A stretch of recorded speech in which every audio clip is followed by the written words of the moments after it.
Hello everybody, BetaPi here, and I'm here to make a solar system tier list for you and for anybody else that might be watching.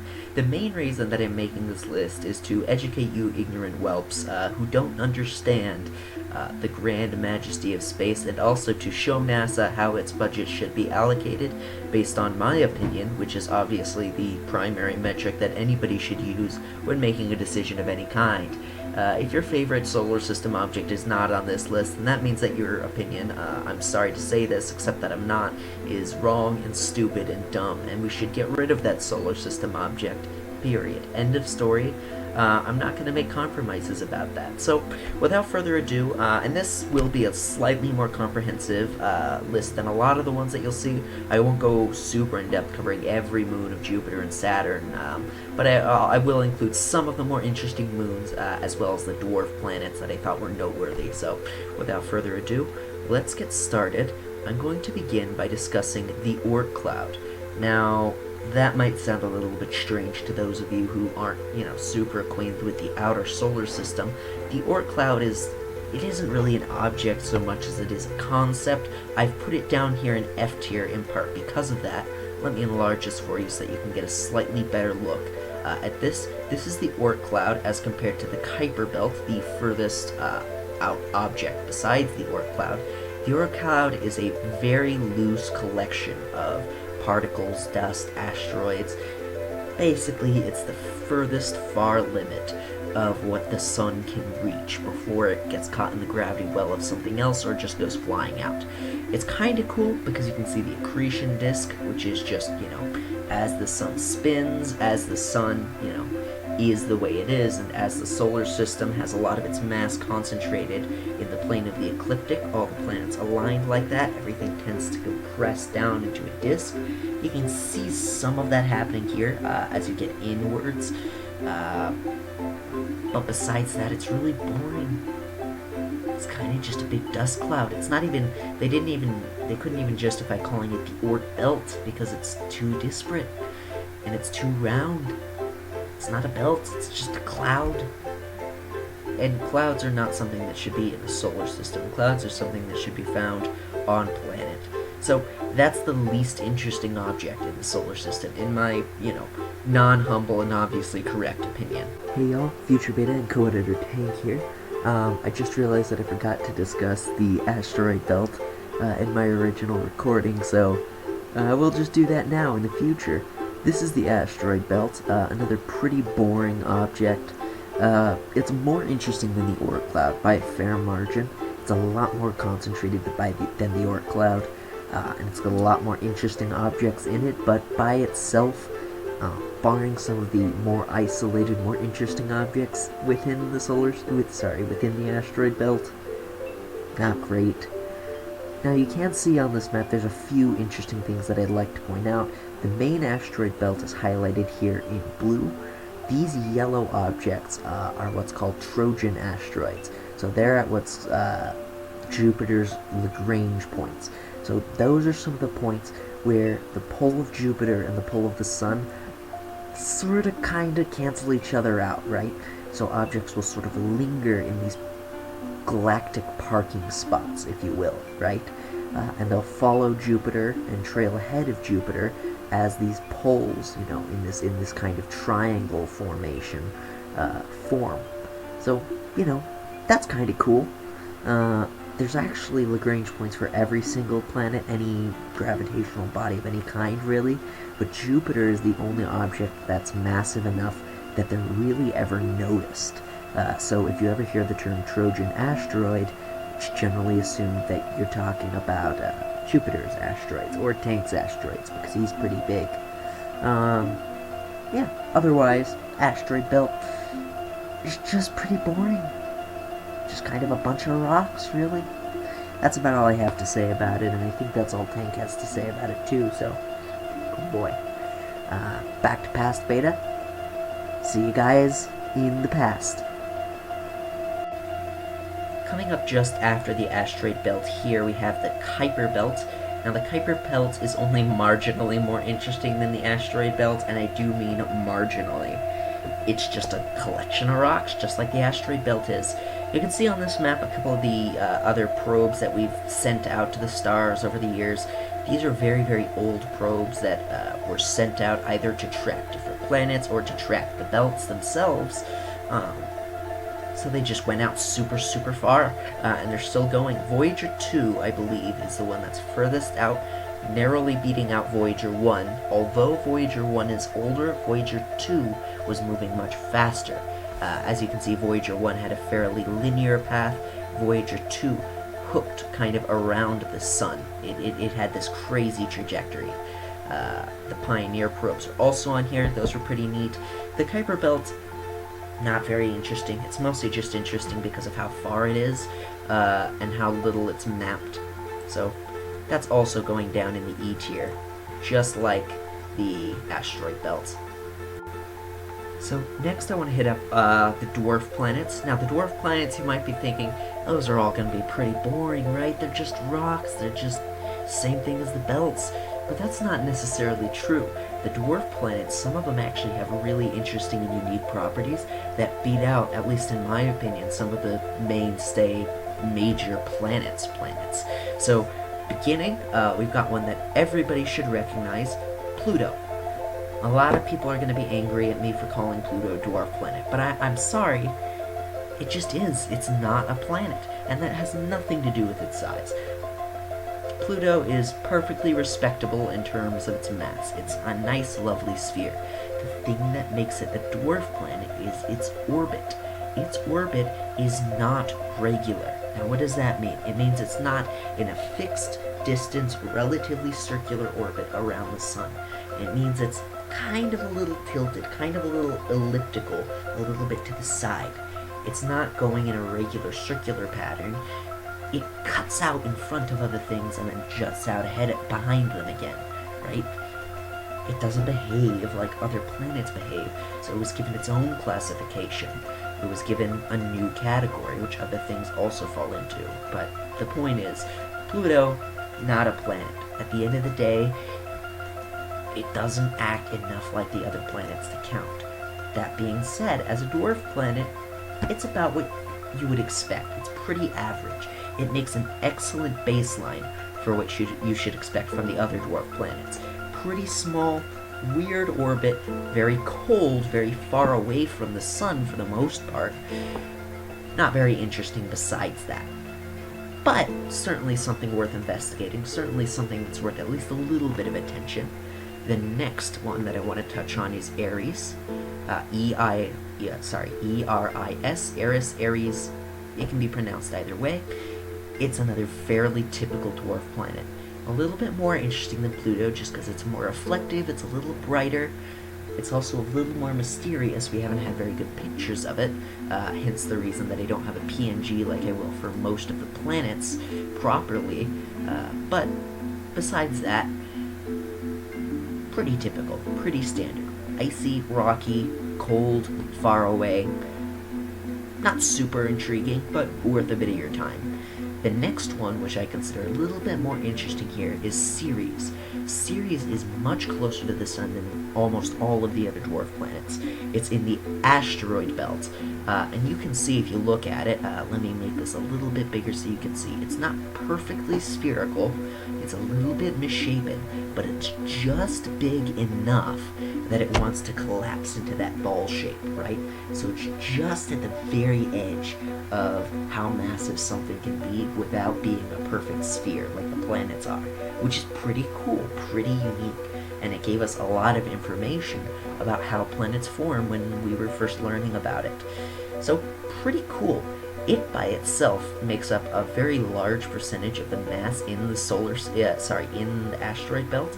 If you want to Google a little bit more about it, I put a link to the Wikipedia article about Ceres in the description. It's worth a read, I would say. It's interesting, and not a lot of people know much about it, so definitely worthy of the C tier. Now coming right up after them, we have Haumea. Haumea is one of, if not the most interesting dwarf planet in my opinion. Now you might be looking at this going, Beta, that doesn't look like it's scaled correctly. And my response to that is your brain clearly isn't scaled correctly, because look at this. Look at this belt. It's clearly that it's a weird shape, right? Haumea is egg-shaped, or potato-shaped if you prefer. It's really weird, and if you look up GIFs of it rotating, it is borderline hypnotic. It's awesome to watch. It's literally shaped like an egg, and it just spins around like that. It's crazy to look at. It does have a ring. It's not as pronounced as the one that's in this picture, but it does have one. I picked this picture just because it's one of the few pictures of Haumea that I could find where you could see it reasonably well, that it wasn't clearly a render, that had the ring, that wasn't a GIF. It's really far out. There are not good pictures of it that exist. We pretty much only know its shape and its composition. We know almost nothing else about it, but even that by itself, I mean, look at it. It's unique. It's pretty cool. It's pretty crazy. So I think it's worthy of the B tier. Oops, you didn't see that. I don't make mistakes.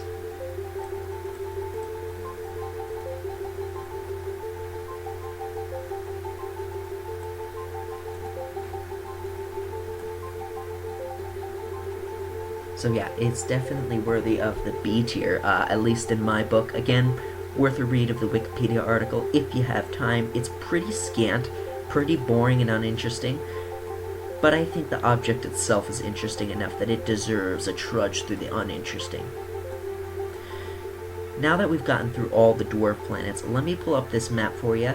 That just shows you the orbits of each of them, so you can get a little bit better of an idea of what I'm talking about when I say about how far out these are and what weird orbits they have. So if you look at Pluto as compared to Neptune's very circular orbit, it kind of gets a little bit bigger on the one side, right? I guess that's the wrong side for you guys, but a little bit bigger on the one side. It's not a circle. It's a little bit of kind of an oval shape, and the other ones are even more pronounced like that. Ceres is unfortunately not on this map, but hopefully that gives you a little bit better of an idea. Now there's one final object that I didn't cover that you might have noticed on the very far right of that picture. Make. It is so boring. It's really far out, and it's a big rock with one crater. And that's it. You don't need to know anything else about it because you have learned all there is to know about it. And I hate it out of principle because space things don't deserve to be that boring. In fact, I wish I could put this below F tier, and I think I will. I'm never going to think about it again, and neither should you, just like my parents don't think about me. Anyways, now that we've gotten the dwarf planets out of the way, let's cover some of the other interesting objects. Let's talk about the moons. I don't want to get to the planets just yet. As a baseline, let's talk about Luna. Luna is Earth's moon. It's the moon that you're most familiar with. You might be wondering why I placed it so high when it seems so boring, and my answer is that it only really seems boring because you see it every night. Probably. Sometimes you might see it every day, or every other day, or the moon is weird. The point is, the moon compared to the size of the Earth is really big. You might not even realize that, but if you look up scale comparisons of moon to Earth, it's really, really big. Most moons are captured by planets from outside that planet's sphere of influence, no pun intended, right? Something goes whizzing by and it catches it, or when the planet is forming, a little bit of matter is left out and it collapses into a moon by itself, right? This moon is different. Earth's moon probably formed when there was a proto-Earth and there was another proto-Earth, and they smashed into each other, and a big giant pool of ejecta went flying out, and these two planets merged into one hot core, and then this ejecta cloud collapsed down into the moon. It's made of Earth stuff. That means that it's super rich in minerals that you wouldn't necessarily find in other asteroids. It's super rich in water and in gold and in rare earth metals. It's super rich in very rare forms of helium because it's been exposed to radiation. It's super interesting, it's super unique, it's really big, and it's really cool. It deserves to be in the B tier, at least when compared to other moons. Now, if I was comparing it to some of these dwarf planets, I might rank it a little bit lower, but I think that for being a moon, taking into consideration what it is, it deserves to be in the B tier. Now, the next object that I have for your consideration is Europa. Europa is one of the moons of Jupiter, and I'll enlarge this so that you can get a little bit better picture of it. Europa is covered in ice, and all of that dirt that you see on that surface is mostly dust from impacts that settled on its surface, or scratches and scars. You can see these vast ice canyons carved into its surface from impacts and from potentially continental activity, although that's pure speculation. Europa is pretty interesting. Now that I've said that, though, that's really all there is to it. It's mostly just an ice moon, and that's it. Pretty small compared to the size of its home planet. Not a lot of interesting activity going on, just a little cool. It's worth the B tier. Or the C tier, rather, not the B tier. It's not as interesting as our moon, but it's a little interesting. Just a little interesting. The next one that I have up here is Io. Io is more interesting than Europa. If Europa is ice, Io is fire. Io has tectonic and volcanic activity going on underneath its surface, and it will regularly spew these jets of ash and molten rock from beneath its surface, just like a really small planet might do, except it's, a moon. Other than that, its surface is pretty boring. Doesn't have a super interesting mineral composition, not an exceptional size, not an exceptional place, just another of the, 79 moons of Jupiter. Worth your time considering. Worth thinking about at least occasionally, so it deserves its spot in C tier. Next up on here we have Saturn's moon, Titan. Now at first glance, it looks a little weird. Looks a little gray and boring, which is weird because Titan, for a moon, pretty big. I believe it's the second largest moon in the entire solar system, so not compared to the size of its planet. Again, note our moon for that, but it's interesting, alright. I said before that it was kind of gray, and it's kind of fuzzy. The reason for that is that it has an atmosphere. Let me say that again. This is a moon with an atmosphere of gas around it.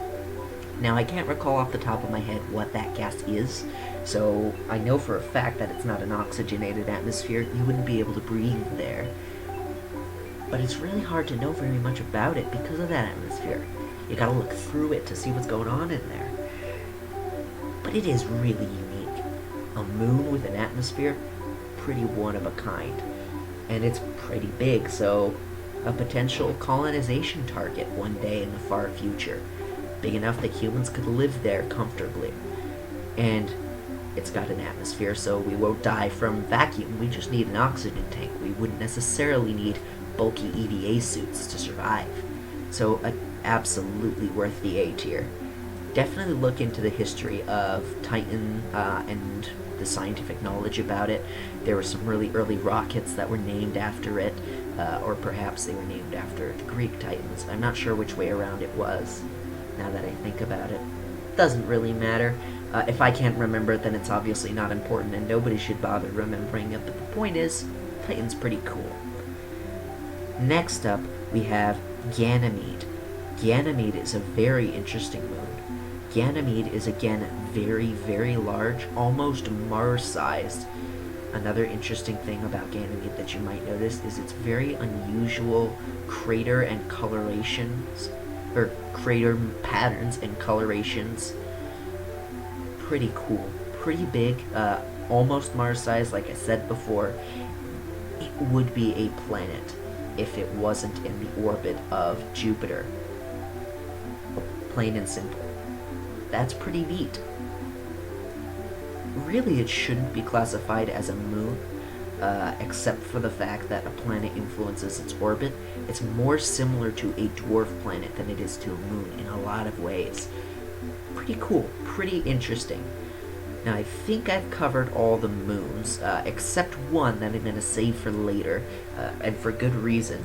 So now we're going to move on to the part of the video that you should be most interested in, the part that you probably clicked on this waiting to see. Let's talk about the planets, and we'll move in order, moving from furthest into the sun and out, beginning with Mercury. Mercury, as far as planets go, honestly, pretty forgettable. The only thing that's worth noting about Mercury is that it's very iron rich and very hot on one side and cold on the other. Otherwise, it's a small rock, and that's it.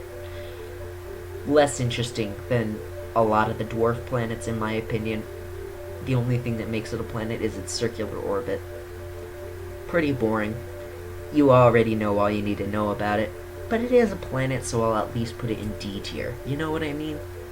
Next up we have Venus. Venus is sometimes called Earth's sister planet because they have almost identical masses and volumes. They both have atmospheres, they both have volcanic activity, they're very, very similar. The primary difference is that the Venetian atmosphere is mostly carbon dioxide and other greenhouse gases, and that makes it very, very hot. So hot that it's basically completely desecrated, and there's almost no chance of life there. Liquid water would be an extremely remote chance of existing. Would be, that didn't make sense as a sentence. Shut up, you don't make sense as a sentence either. Viewer, I don't know your name, why should I bother to remember? Anyways, the point is, Venus, interesting. It rains acid there, which is cool. Carbonic acid and sulfuric acid. It's got lakes of acid. It's a very deadly and unforgiving place, but otherwise, pretty standard. It's worth the B tier, I think, because as far as planets go, it's definitely interesting. It's deadly, it's mysterious, it's named after the Roman goddess of love. That's cool, I guess, if you like that. Venus is cool, but not, like, super cool.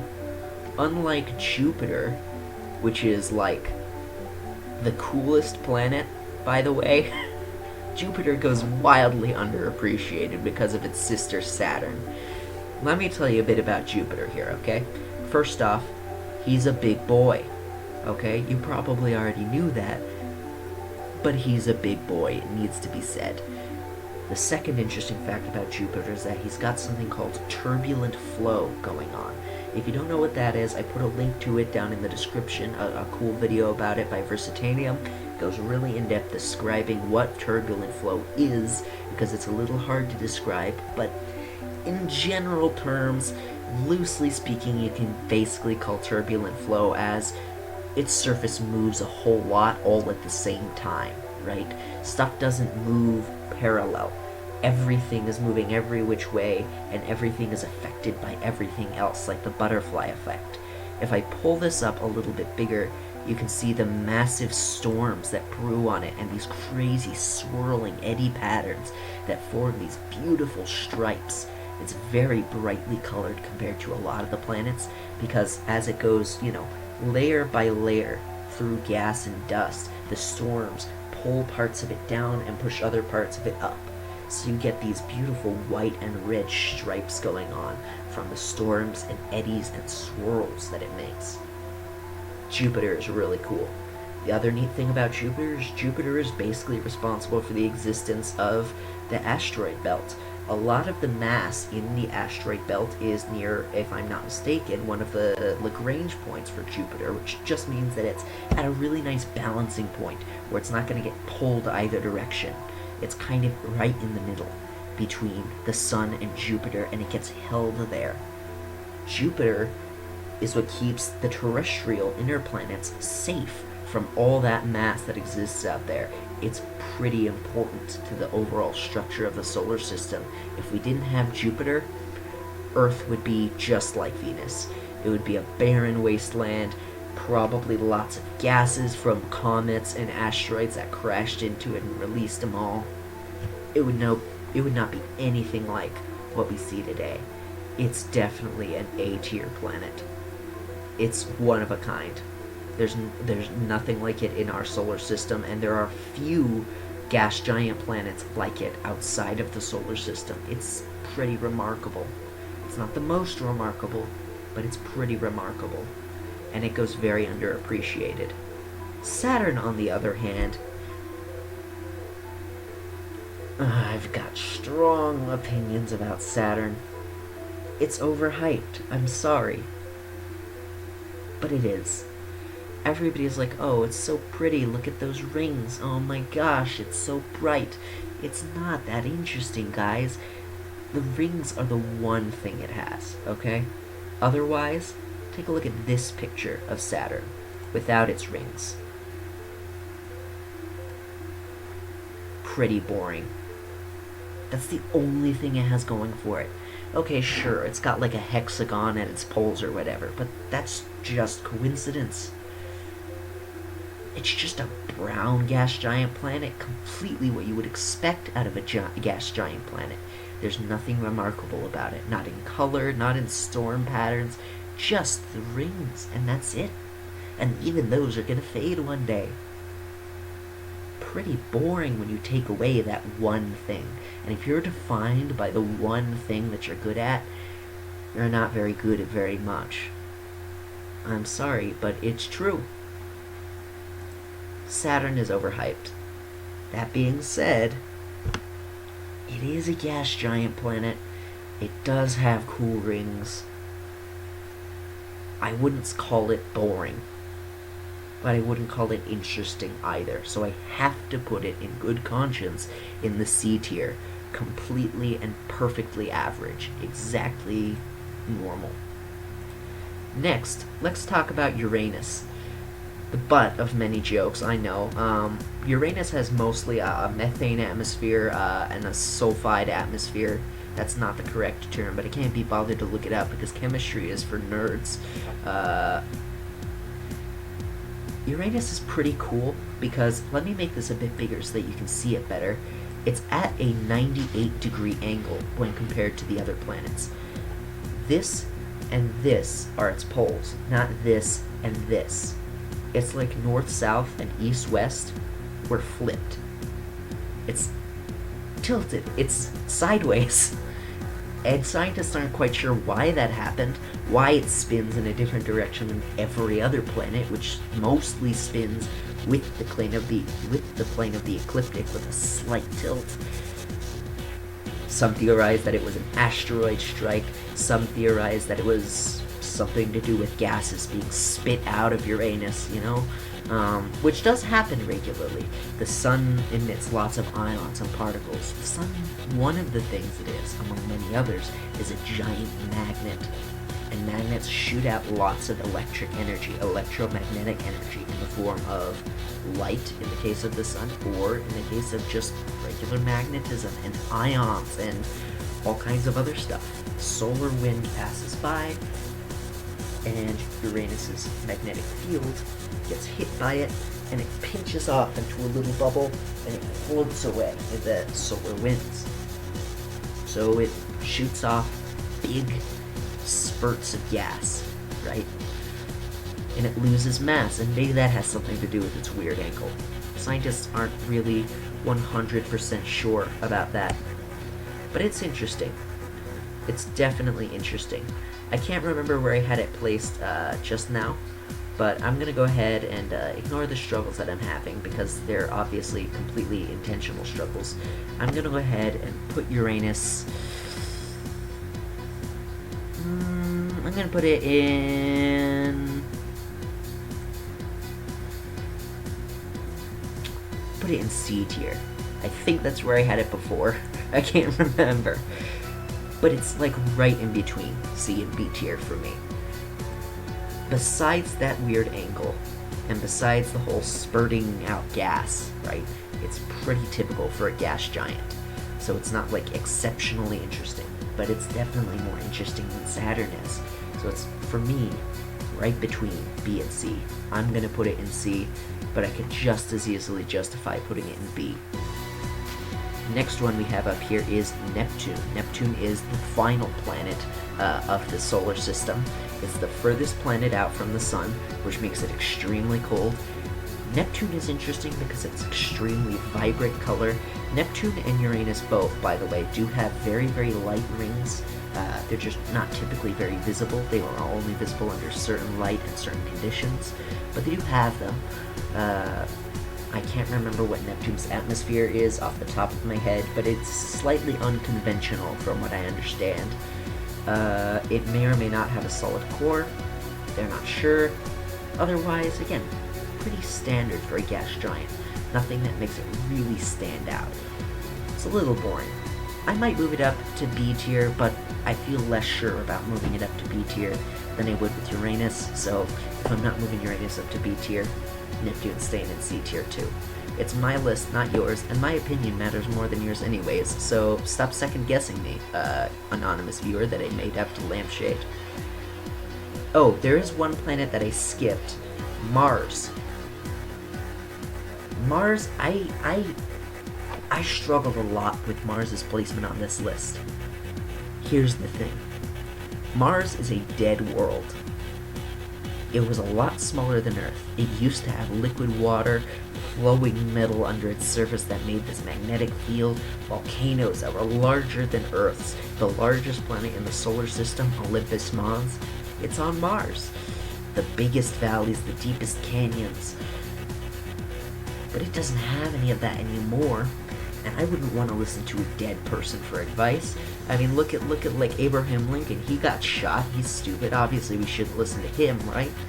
He got shot and died. I don't listen to dead people because they're dead, and that's dumb. I don't want to die, right? Anyways, point is, struggled a lot with it. Mars is mostly interesting for what it used to be, rather than what it is. That's just the truth at the end of the day. That being said, name a cooler sci-fi premise than a dead world cooled by eons, right? A molten core of iron that grew so cold it became solid. A desert so old it's rusted. Drier than Arrakis, but still red with the spice. Beautiful.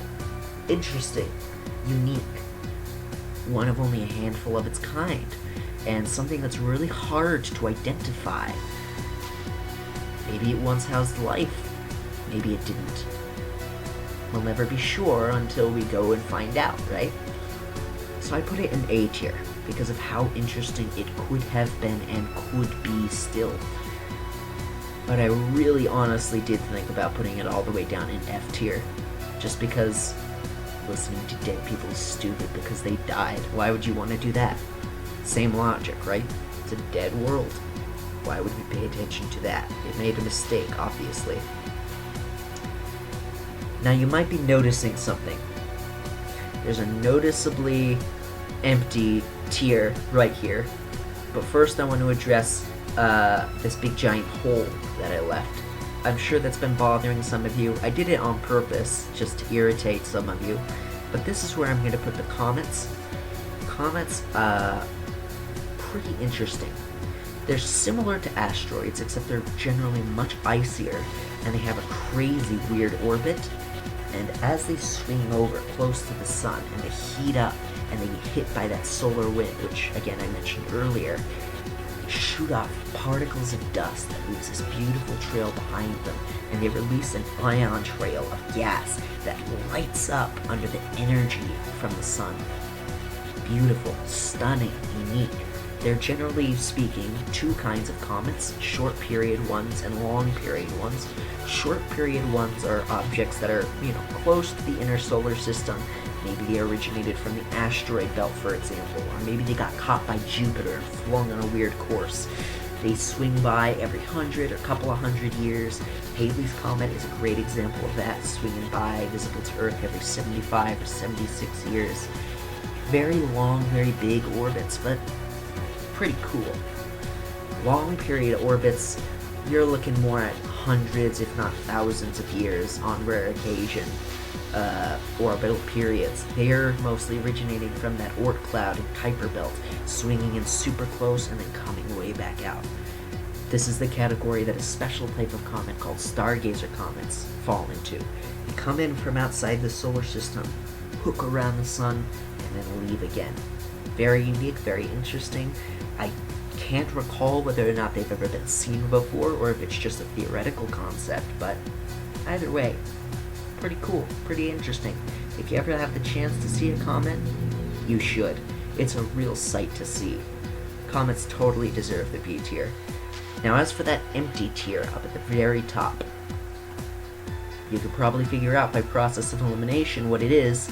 That's right, it's, I can't find it in the list of my assets, it's Enceladus.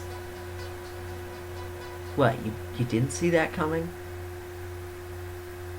You didn't even know what Enceladus was? Alright, well let me educate you. Enceladus is by far, at least in my opinion, one of, if not the most interesting, most unique objects in the solar system. It's a moon of Saturn. That's right, it's a moon, not a planet, not a dwarf planet, just a moon. But it has liquid water under its surface, covered in a sheet of ice, pure ice, so crystalline, so clear that it's the most reflective object in the solar system. And it shoots up geysers of boiling, scalding hot water. And you know what that means? Just like some of the other moons, like Io, it's got volcanic activity. So it's got continents, and an ocean, and volcanoes, and geysers that spout up hundreds of kilometers into the air. It is the most likely candidate for life in the solar system outside of Earth. Plain and simple, it's got salt water.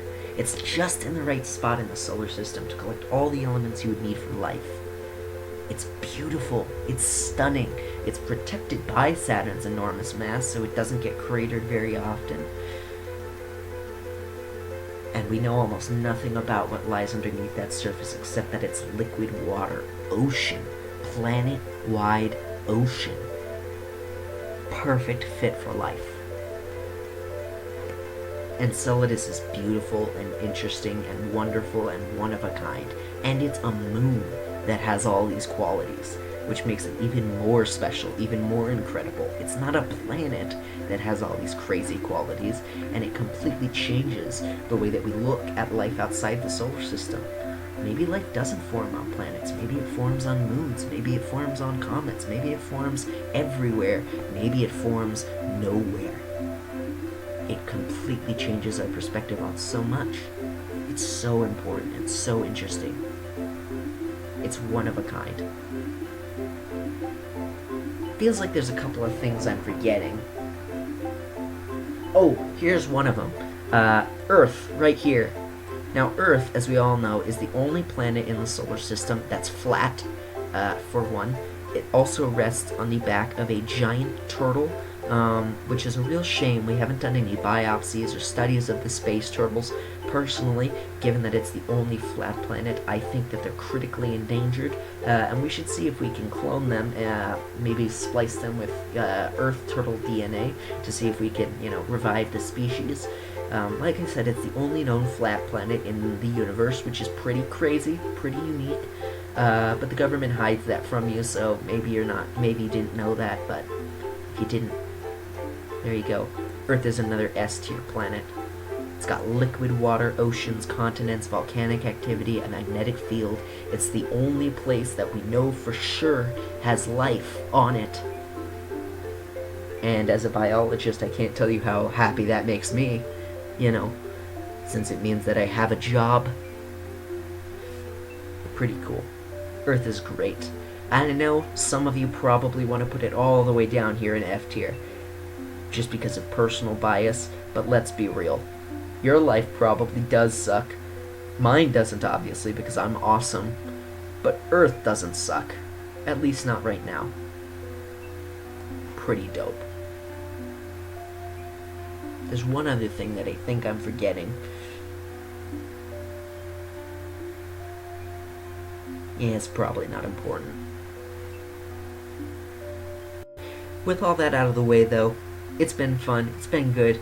I'm BetaPi. I hope you guys learned something from this. There's nothing incredibly groundbreaking. If you're a big astronomy buff, you probably at least knew most, if not all of this. And you can find most of this information out with, like, 20 minutes of Googling at most. So it's not, like, especially rare, unique information, but even so, I hope some of you at least found a cool new dwarf planet to look up on Wikipedia or something like that. This is my final tier list. You can see it forms a nice, lovely bell curve. A lot of tier lists you see are really top and bottom heavy, which, I mean, I think that that doesn't do justice to the beautiful art of statistics, which says that most people and things are going to be average in life. Yeah. I'm gonna go hide from the world now, since everybody's really scary. And talking about space, especially space eggs, is kind of scary also. Yeah. Have a great night or day or whenever you're watching this.